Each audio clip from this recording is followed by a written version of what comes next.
Mestinya dalam waktu dekat akan ada tindak lanjut. Informasi tersebut juga menunjukkan Mahfud mendapat kabar aliran dana mencurigakan itu dari pihak lain. Dan kita tidak bisa menyembunyikan apapun kepada masyarakat sekarang ini. Tidak tahu dari saya, tahu dari orang. Tadi ada yang tanya, ya seperti Anda tadi tanya.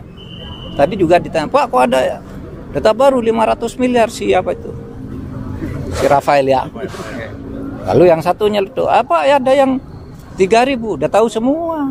Ya kita nggak boleh berbohong.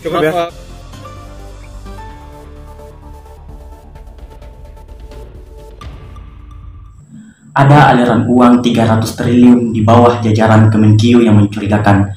Padahal baru saja kita dikejutkan dengan uang 500 miliar punya mantan pejabat pajak Rafael.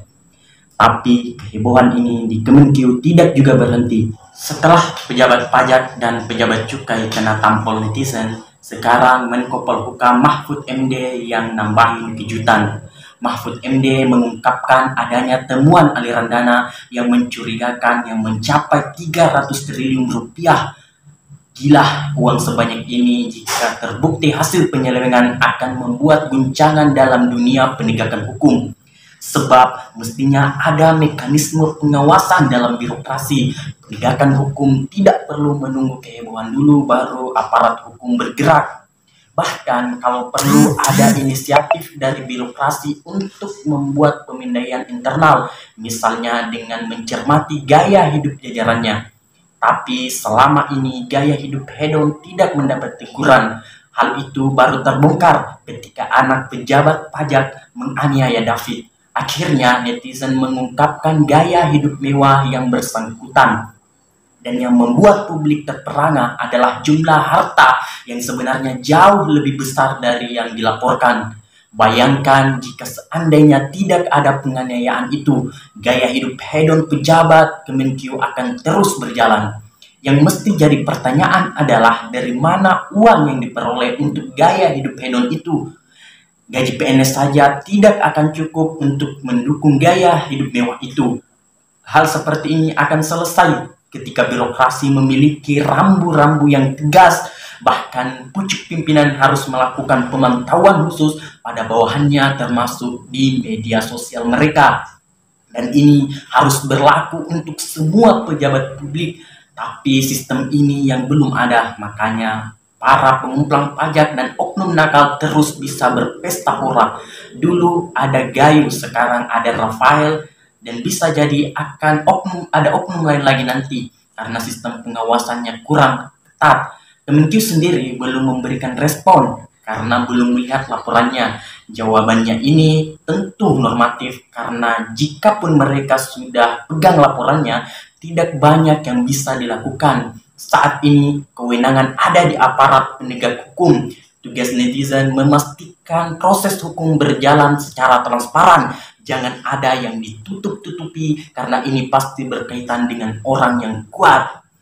Dalam kasus aliran dana ratusan triliun itu, Mahfud menyebut mayoritas transaksi mencurigakan itu ada di Direktorat Jenderal Pajak atau DJP dan Bea Cukai.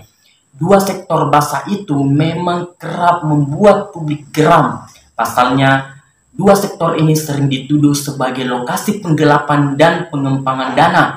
Jadi masuk akal ketika kemudian dua sektor ini memiliki aliran dana yang mencurigakan paling besar. Mahfud sudah menyerahkan informasi tersebut pada Menteri Keuangan Sri Mulyani dan PT ATK.